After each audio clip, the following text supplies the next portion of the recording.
capítulo 39. Deus tem uma mensagem para o seu coração e algumas coisas podem acontecer para não deixar você escutar. Fique ligado, fique esperto. Deus tem uma mensagem muito especial para você também, para mim nessa manhã. Gênesis 39, nós vamos orar antes de lermos a Bíblia. Ore comigo.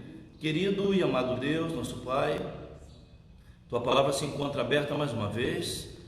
Nesse instante rogamos que o Senhor continue a falar ao nosso coração, através da bendita e santa palavra, que o Senhor nos desperte, nos alimente, nos salve. Oramos no nome de Jesus, amém e amém. Amém. Diz assim a minha versão, capítulo 39, verso 6, texto conhecido. Potifar, tudo o que tinha confiou às mãos de José, de maneira que, tendo-o por mordomo, de nada sabia, além do pão com que se alimentava. José era formoso de porte e de aparência. Aconteceu depois destas coisas, que a mulher do seu senhor pôs os olhos em José. Olha que expressão interessante a Bíblia diz, né, irmão? A mulher de Potifar pôs os olhos em José. Que coisa perigosa, irmãos, né? Pôs os olhos em José. E continua o texto, e lhe disse: deita-te comigo. Uma mensagem clara, direta. Ele, porém, verso 8, recusou e disse à mulher do seu senhor: tem-me por mordomo meu senhor, e não sabe do que há em casa, pois tudo o que me passou ele às mãos. Vamos lá de novo, me perdi aqui. E não sabe do que há em casa, pois tudo o que tem me passou ele às mãos, as minhas mãos. Ele, verso 9, não é maior do que eu nesta casa, e nenhuma coisa me vedou, senão a ti, porque és sua mulher. Como, pois, olha a frase de José, como, pois, cometeria eu tamanha maldade e pecaria contra Deus? Falando ela a José todos os dias, irmãos, que tentação, e não lhe dando ele ouvidos para se deitar com ela e estar com ela, sucedeu que certo dia veio ele, José, à casa para atender aos negócios, e ninguém dos da casa se achava presente. Então ela o pegou pelas vestes e lhe disse: deita-te comigo. Ele, porém, deixando as vestes nas mãos dela, saiu fugindo para fora. Eu te pergunto nesta manhã, José, ele foi tentado? O que é que você acha? Você acha que isso é tentação? Tentação terrível, irmãos, tremendo, todos os dias, deita-te comigo. Não era a comida de José, não, era deita-te comigo. E quando chega nesse momento aqui agora, no finalzinho, ela armou tudo. Olha a coisa bem armada. Olha que José foi chamado para atender o negócio da casa. Alguém ligou e disse: José, vem aqui que tem um negócio para resolver aqui na casa. E quando chegou lá, ele encontrou a casa deserta, não tinha ninguém. A mulher botou os empregados tudo para fora, fica ela sozinha com o José dentro de casa. Você já pensou que situação? José foi tentado, e foi tentado muito. Era um jovem de aproximadamente 17 anos, com os hormônios à flor da pele, irmãos. José foi tremendamente tentado naquele instante. Eu li um dia desses uma história de um homem que estava numa feira, uma banca lá de maçãs, vendendo maçãs, e chegou um menino ali, menino mal vestido, descalço, menino de aparência pobre, e se posicionou na frente da banca e ficou olhando para as maçãs.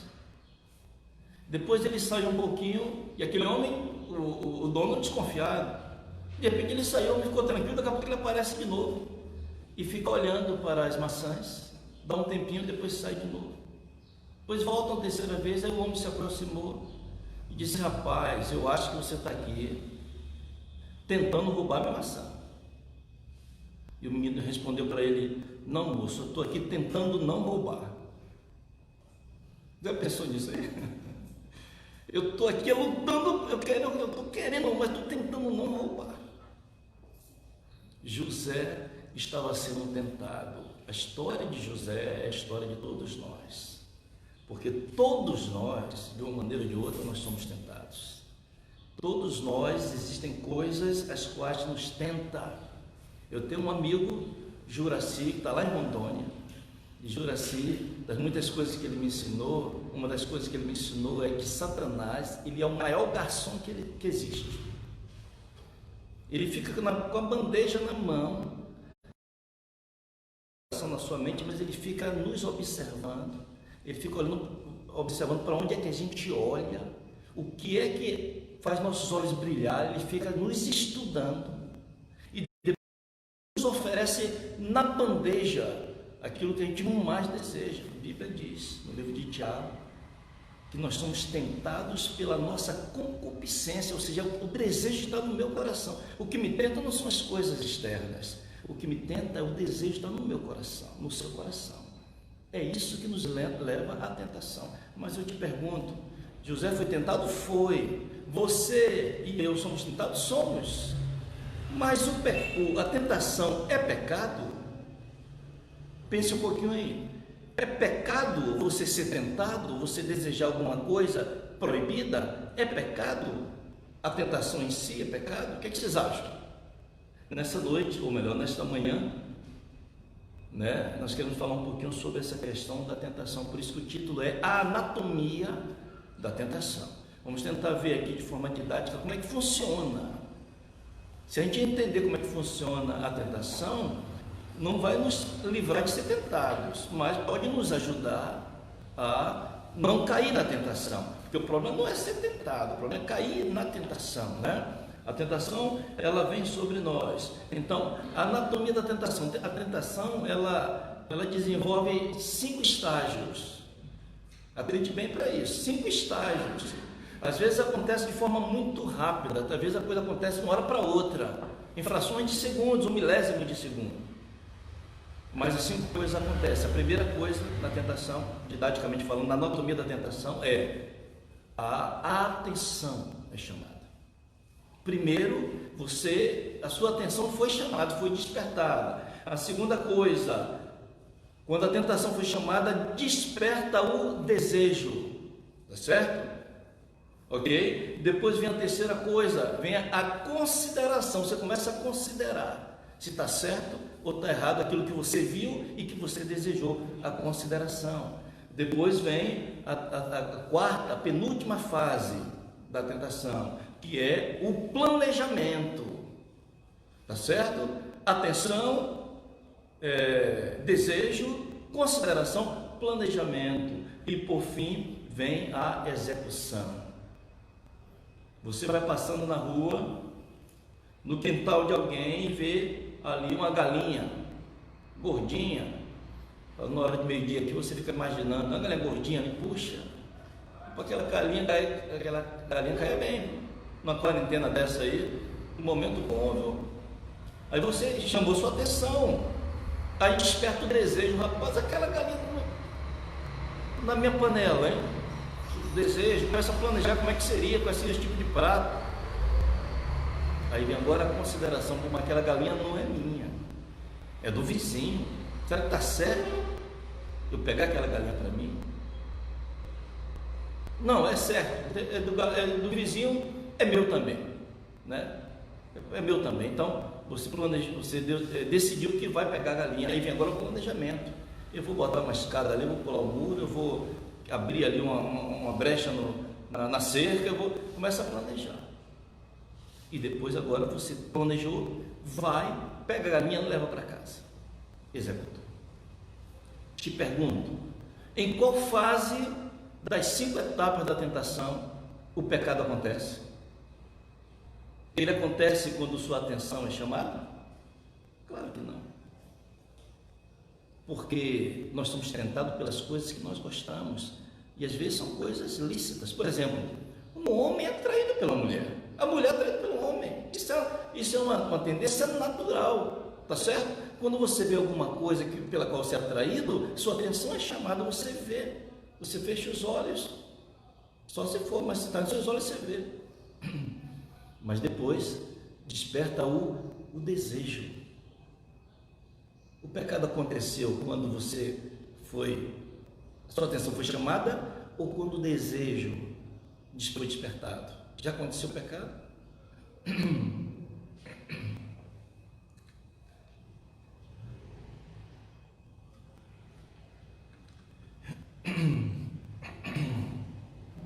Tá ruim a garganta hoje, né? Irmãos, quando eu me converti, e talvez eu creio, eu tenho certeza que tem pessoas aí me escutando,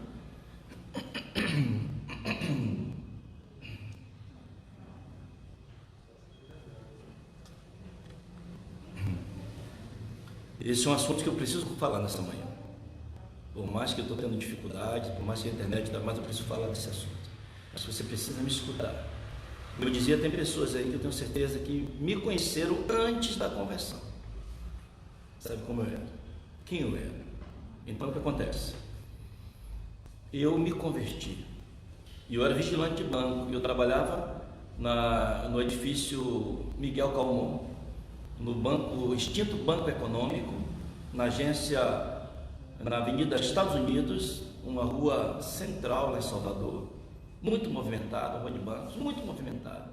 E eu ficava na portaria daquele banco. Às vezes eu passava o dia quase inteiro na portaria. E eu tinha um costume, irmãos, que eu adquiri desde a adolescência, acho que desde da primeira infância ali, eu acho. Que eu sempre achei bonito a mulher, sempre achei mulher bonita, sempre achei. Desde criança, sempre achava. Eu tenho um filho que parecia mais ou menos parecido, falava, mas não é assim também, ele desde pequenininho que ele admirava, eu ficava olhando as moças bonitas. E na minha adolescência, isso foi despertando mais. Então eu era daqueles que, quando passava uma moça na minha frente, eu olhava de cima a baixo e continuava olhando. E eles olhavam pela frente e olhavam por trás. E continuava olhando até encobrir, olhando. Um costume, um hábito que eu formei. E já era normal, passou na minha frente. Agora me converti, irmãos, e era noivo. Na agência do Banco Econômico passava mulher de todos os tamanhos, de todas as cores, Salvador. E agora minha luta é, eu sou noivo. Meus olhos têm que ser só para... Já está me olhando aqui. Um jovem de 23 anos de idade, na flor da juventude, mas passava a mulher e eu olhava. Vou confessar aqui diante dela. Eu olhava, esquecia que agora eu era e era cristão. Esquecia e olhava pelo hábito, olhando. De repente eu lembrava, bicha, eu não posso mais estar olhando. A atenção foi chamada, o desejo foi despertado, mas eu não posso continuar olhando. Cheguei na fase da consideração, está vendo? É na consideração que está a questão. A sua atenção é chamada, o desejo é despertado, está tudo normal. Você é um ser humano como qualquer um outro, tá certo? Você deseja certas coisas que se acha bonito, normal. Agora, na fase da consideração, você vai analisar, está certo ou está errado. E eu cheguei à conclusão que está errado. A partir de agora eu vou lutar contra. Quando a moça passava, eu decidi assim, eu vou olhar só para frente. Então é minha frente, tudo tirado da minha frente, eu olho. Passou para cá, eu não olho mais. E agora o desejo de olhar.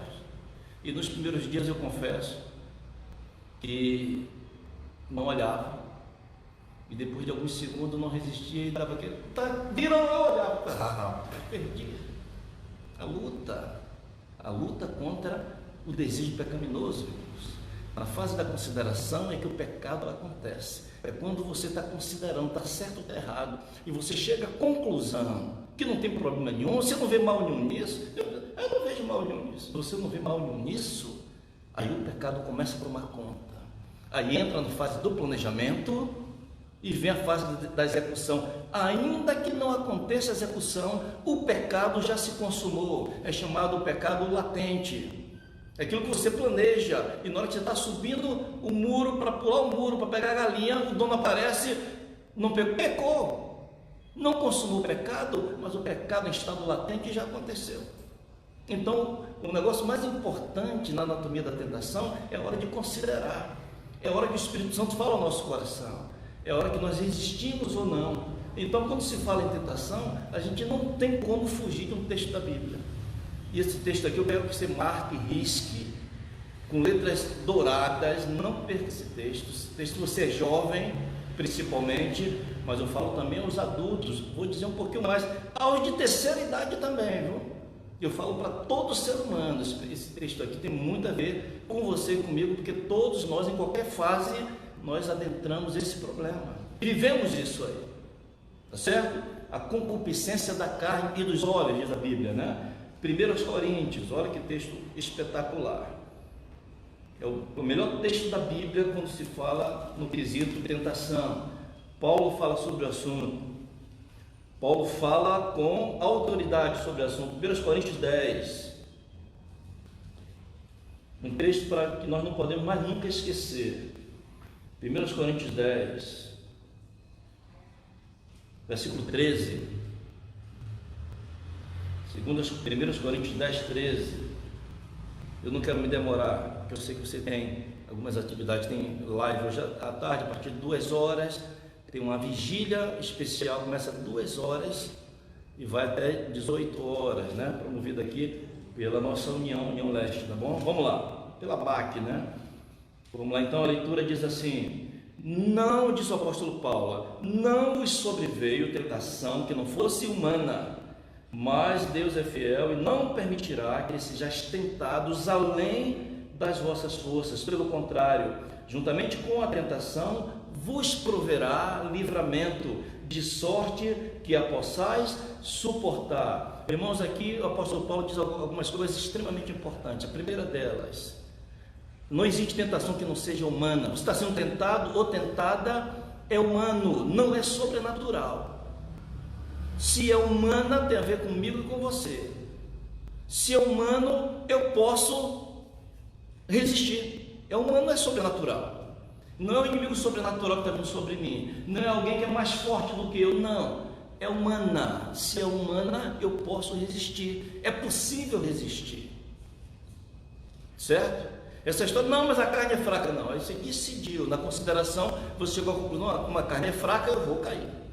Você decidiu isso, mas você poderia dizer não. A história de José também, um jovem de 17 anos com a carne fraca, e ele disse: olha, não, como eu vou fazer uma maldade como essa com o meu Senhor, que fez tudo por mim, vou fazer uma maldade dessa e vou pecar contra o meu Deus? É possível resistir à tentação, tá certo? Segunda coisa, Paulo diz aqui, né? Primeiro ele diz que é humana, mas ele diz que Deus é tão fiel que ele não vai permitir que você e eu sejamos tentados além da nossa força. Quer dizer, se você está sendo tentado, está sendo terrivelmente tentado ou tentada, saiba que Deus permitiu, porque sabe que você pode aguentar. Ele não vai permitir que Satanás lhe tente, porque não é Deus que tenta. Ele não vai permitir que Satanás lhe tente além da sua força. Se você está sendo tentado, se eu estiver sendo tentado, é dentro da minha força. Eu posso resistir, você pode resistir. Ou seja, a tentação tem limites. É como se tivesse graduação de limite, como se Deus tivesse uma régua, um instrumento de medir, que ele analisasse, é como se fosse esse instrumento agora que tem para medir a temperatura, né, que pega na testa. É como Deus tivesse ali, uma coisa que chegasse na sua testa e colocasse ali e diz: ó, esse aqui aguenta 30% de tentação. Então Satanás só pode tentar isso aqui a 30%. Isso aí não vale, só 30%. Tá certo? 30,5% não, só 30%. Deus limita. Esse aqui, ó, aguenta 80 aqui, ó. O Jorge aqui, ó, pode botar 80 que ele aguenta. Isso aí, vai mandar. Esse Flávio aqui é fraquinho, põe só 10 para ele. Você não aguenta. Para cada um, Deus sabe, ele conhece-nos. E ele permite que Satanás, ele põe um limite a Satanás. A Bíblia diz, olha, Paulo diz, vamos ler de novo: Deus é fiel e não permitirá que sejais tentados além das vossas forças. A Bíblia diz, em Hebreus, acho que é 4,15, que Jesus, não temos um sacerdote que não possa se compadecer de nós. Ele foi tentado, como é? Em todas as coisas. Jesus foi o sumo sacerdote que foi tentado em todas as coisas, mas não pecou. Quando você ouve ou lê a expressão que Jesus foi tentado em todas as coisas, o que é que você pensa? A princípio eu pensava que em tudo que eu sou tentado, Jesus também foi tentado. Por exemplo, eu sinto, ainda hoje, eu ainda sonho fumando. Você sabia que ainda hoje, depois de 35 anos sem fumar, de quando em quando eu sonho fumando. Estou ali fumando, feliz da vida. Tem alguma coisa errada aqui nesse. Eu estou fumando, não é para eu estar fumando. Mas quer dizer que o desejo ainda está aqui. Então, quando eu passo em algum lugar e sinto o cheiro de cigarro, eu ainda lembro. Eu sou tentado nessas coisas. Aí eu fico pensando, Jesus também era tentado no cigarro. Será que Jesus era tentado no cigarro? Será que Jesus era tentado na bebida? Em beber? Então, será que Jesus era tentado no jogo? E aqui, alguns estão me ouvindo aqui, são tentados, são viciados em jogo de dominó, jogo de bicho, jogo de carta, e jogo vicia, né? Jogo de videogame. Será que Jesus era tentado nessas coisas? Já me veio à cabeça, sabe o quê? Jesus subiu ao monte para orar sozinho. E os fariseus, como eles pagavam pessoas para fazer testemunhos falsos contra Jesus? Por que não poderia pagar prostitutas? Prostituta uma só. Porque 2, 3 é mais fácil resistir à tentação, uma pessoa só. Por isso que a mulher de Potifar mandou sair todo mundo, ficar ela sozinha com José.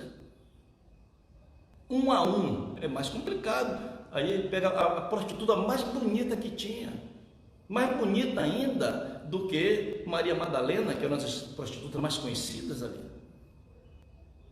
e mandar para lá. E essa moça chega lá e parecia que está perdida por ali, começa a bater papo com Jesus e seduzir Jesus. Será que Jesus seria tentado por uma mulher que fosse buscar enquanto estivesse em oração? Mas acho que quando Jesus olhava para a pessoa desmontava qualquer pessoa. O olhar de Jesus, o olhar de profundo amor que ele tinha por cada ser humano que se aproximava dele, desmontava qualquer pessoa. Jesus não era tentado por isso. Então, quando a Bíblia diz que Jesus era tentado em todas as coisas, entenda bem. Jesus era tentado naquilo em que ele poderia ser tentado. E o que tenta a mim, não tenta Jesus. E o que tenta Jesus, não tenta a mim. Sabe qual era a tentação de Jesus? Usar o seu poder em benefício próprio. Qual foi a tentação de Satanás sobre ele? Transforma essas pedras em pão. Jesus podia fazer isso. Aquilo era uma tentação, uma grande tentação. Usar o seu poder em benefício próprio. E Jesus disse, não, está escrito, nem só de pão viverá o homem. Que Deus maravilhoso, que Jesus maravilhoso, que nos ensina grandes coisas. Ele era tentado, eu não sou, porque eu não tenho poder nenhum. Nisso eu não sou tentado. Satanás pode aparecer 500 vezes falando para mim, transforma essa caixa aqui em ouro. Eu não vou conseguir fazer, não sou tentado a isso. Entenda, quando a Bíblia diz que Jesus foi tentado em todas as coisas, sabe o que a Bíblia está dizendo? Sabe o que Paulo está dizendo ali em Hebreus? Ele está dizendo que para Jesus não teve limites. Lembra que eu falei aqui, cada um tem um limite? Paulo diz aqui, não vai ser tentado além das vossas forças. Jesus foi tentado sem limites, 100% de tentação, de provação. Foi descarregado tudo em cima dele. E a Bíblia diz, ele não pecou. E ele não pecou. Que Deus maravilhoso. Vamos continuar aqui. Esse assunto aqui é extremamente importante, mas a Bíblia, Paulo continua dizendo, pelo contrário, você é tentado além das vossas forças, Deus não vai permitir que seja tentado além das vossas forças, e pelo contrário, juntamente com a tentação, vos proverá livramento. Deus nos ama, irmãos. Ele permite tantos por cento de tentação sobre você, mas ainda assim, você pode aguentar, mas Deus é maravilhoso. Ele ainda dá um livramento para que você possa suportar. Não existe, entenda bem aqui agora, eu não vou dizer aqui agora que você pode ser perfeito. Eu não estou querendo dizer que eu sou perfeito. Não, eu estou dizendo que não existe desculpas para o pecado. Se você dizer não, porque sabe como é que é, né? A carne é fraca. Não existe desculpa. Porque a tentação é humana, você pode resistir. Deus dá até uma válvula de escape. E você ainda cai, foi uma decisão pessoal. Na hora da consideração, você decidiu pelo pecado. Toda decisão, todo pecado é uma decisão. Todo pecado é de mão levantada. Eu decido fazer isso. Pare de culpar as outras pessoas por causa dos seus pecados. Mas ele também me tentou, mas ela também... Não, a culpa não é do outro. A culpa é de quem decidiu o pecado. Nós aprendemos a sempre colocar as culpas, nossas falhas dos outros.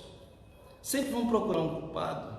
Quando não tem alguém, você vê alguém dizer assim, aí o copo caiu da minha mão e quebrou. O copo caiu da sua mão, ele se jogou, foi? O copo não caiu da sua mão, você deixou o copo cair. E ele não vou cometer suicídio aqui agora, eu vou pular do copo, não. Então pare de culpar os outros pelas suas fraquezas, assuma a sua fraqueza, peça ajuda a Deus, porque todo pecado é uma decisão. E como disse um pastor que vai estar hoje na live, a minha nem sabe, quem vai estar na live hoje de 2 horas, o pastor Heraldo Lopes, um dos nossos primeiros pastores, na igreja lá de Fazenda Grande do Retiro.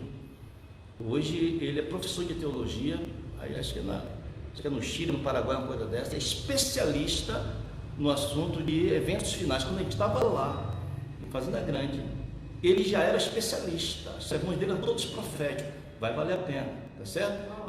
Hein? É a live que a gente já compartilhou nos grupos da igreja aqui, tá certo?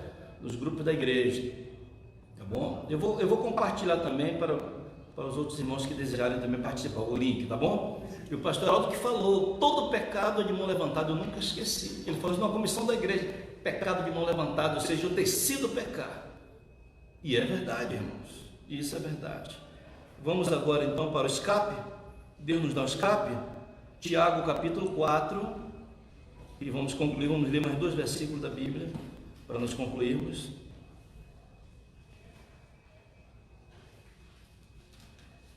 Tiago 4, versículo 7. Eu só estou lendo hoje textos espetaculares da palavra. Aliás, todos são, né? Todos são. Mas o capítulo 4, versículo 7 de Tiago diz assim, olha só, irmãos. Sujeitai-vos, portanto, a Deus, mas resisti ao diabo. E o que vai acontecer? E ele fugirá de vós. Sujeitar, se coloque embaixo das mãos de Deus, se sujeite a Ele. Lembra que nós falamos na última live?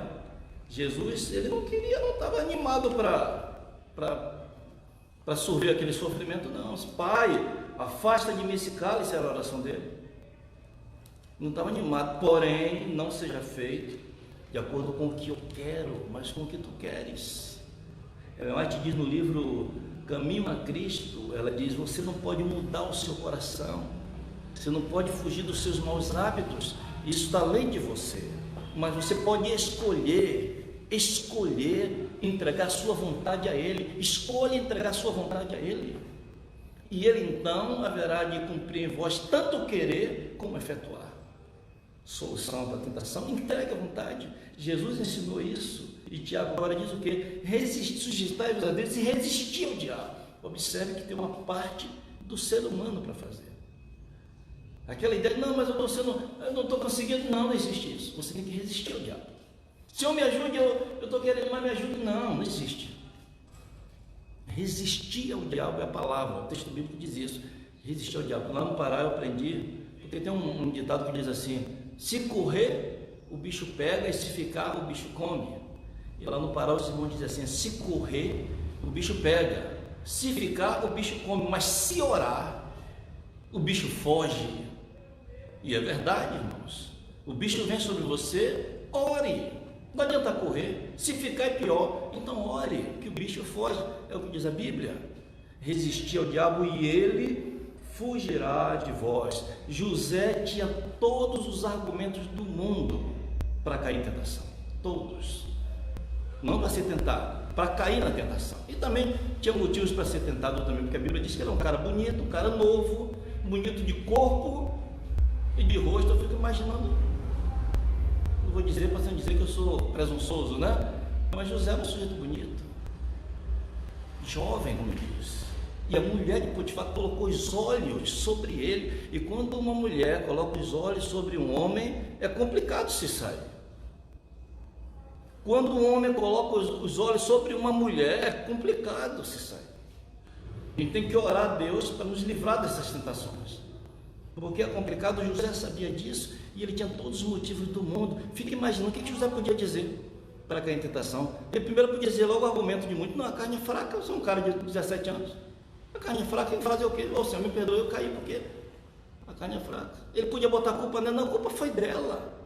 Eu estava de boa ali, eu não queria nada, mas ela me forçou, praticamente me estuprou. Podia usar esse argumento. Ele vê argumentos mais fortes ainda que ele poderia usar. Eu estava sozinho ali, não tinha ninguém ali, ninguém vai saber, nem os funcionários da casa vai saber. Dizem que os estudiosos dizem que o índice de adultério maior, os adultérios mais complicados, são os adultérios que ocorrem entre pessoas casadas, comprometidas. Por quê? Porque não pode, nenhum dos dois lados pode dizer nada. É uma coisa muito segura, porque os dois lados querem preservar o segredo.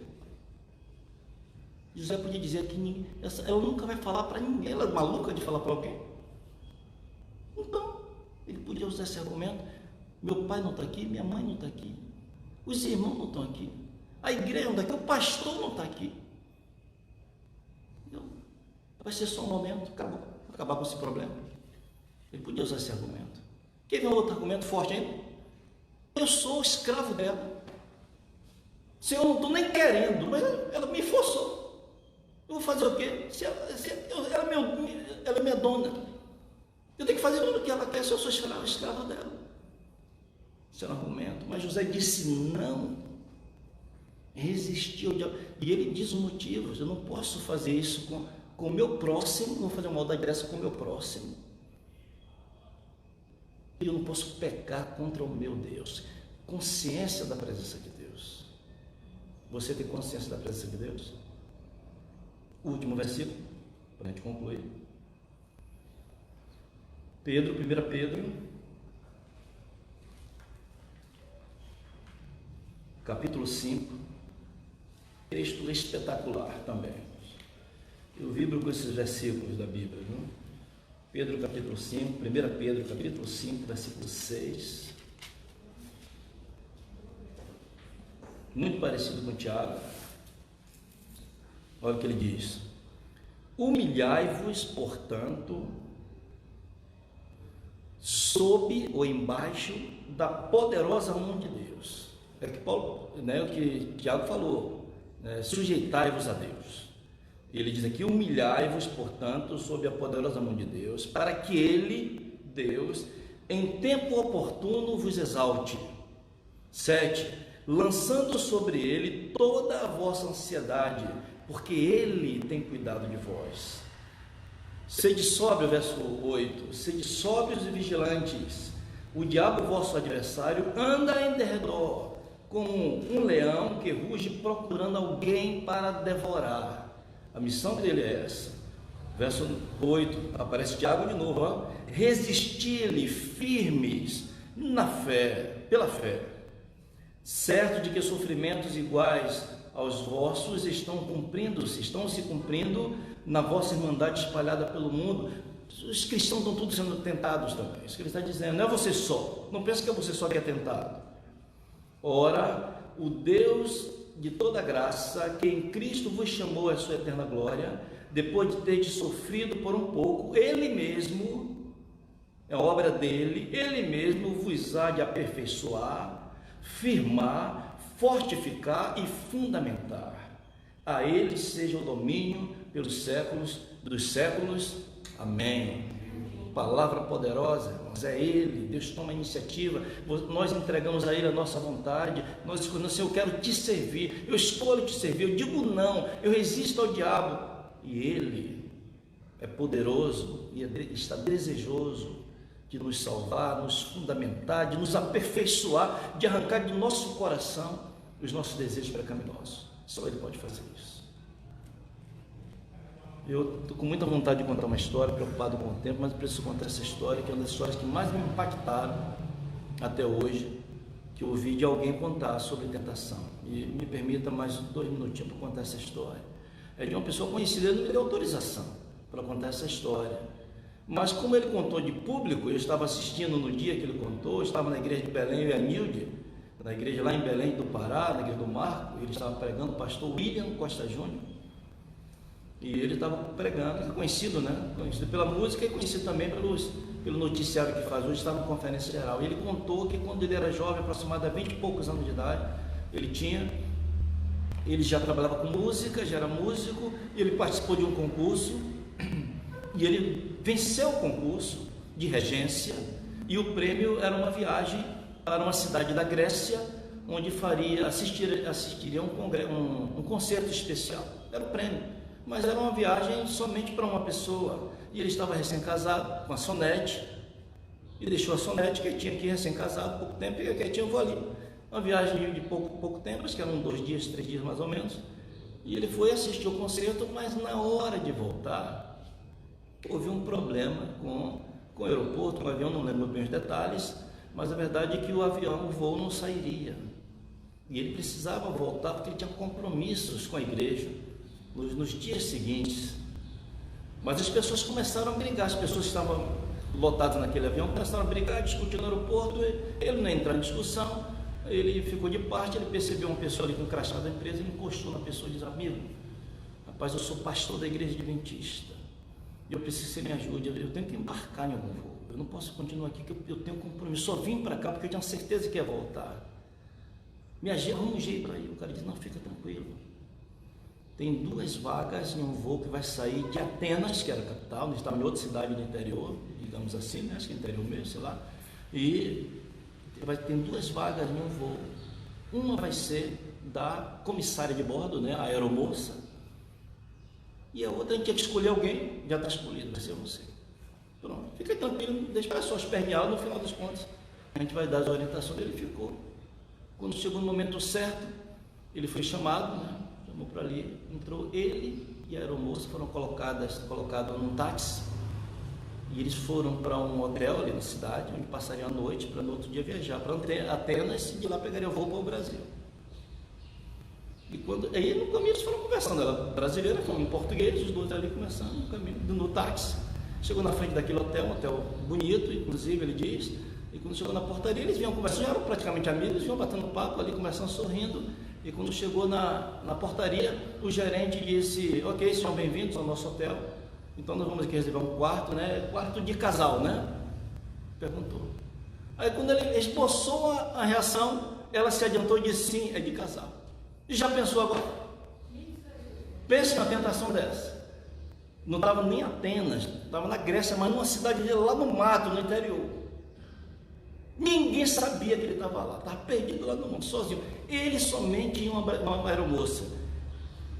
Irmãos, aeromoças são mulheres escolhidas a dedo, você sabe disso. Não é qualquer um que vai ser. Vários testes, além de simpatia, inteligente, tem que ser muito bonito. Aeromoça tem que ser muito bonita. Então eu imagino que aquela moça era. E ele disse, irmãos, e a Sonete do lado, assim, olhando para ele, né? Ele contando a história, ele dizendo: irmãos, ela era linda. Ele falava: como é linda. E quando ela disse: é quarto de casal, ele disse: eu quis aquela mulher. A atenção dele foi desperta, o desejo foi despertado. Ela tomou a iniciativa. E ele encontrou forças em Deus, resistiu ao diabo, né? Ele disse: não, com um sorriso amarelo, não, ela está brincando, é quartos separados. Colocaram os quartos separados, ela com a cara deste tamanho. E eles rumaram em silêncio, cada um para o seu quarto. Ele entrou e ficou ali, orando a Deus, pensando, ainda estava sendo tentado, com vontade de ir lá, no quarto dela. Enquanto ele está na tentação, Satanás, o grande garçom, alguém bate na porta. Abre ou não abre a porta? Era ela. William, abre a porta, eu quero conversar com você. Eu preciso me desculpar com você. Você abriria a porta? O William não abriu a porta. E ela começou a bater mais forte. William, eu preciso falar com você. Desapareceu. Passou alguns minutos, de novo. William, você está dormindo? Você está acordado?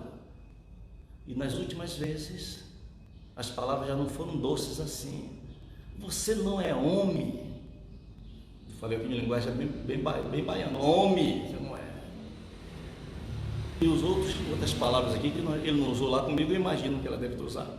E eu não vou usar aqui também. Tentação, irmãos. Ele disse, se colocou, caiu ajoelhado. E ele disse que durante algum momento que ele estava orando a Deus, chorando ali, sendo tentado, ele ouvia batidas na parede. Parece que ele estava no quarto, parece que ela batia na parede. E ele disse que ali ele adormeceu. Adormeceu. Chegou de manhã, as palavras dele, acordei de manhã, peguei minha bandeja e encontrei uma mulher envergonhada. As palavras dele.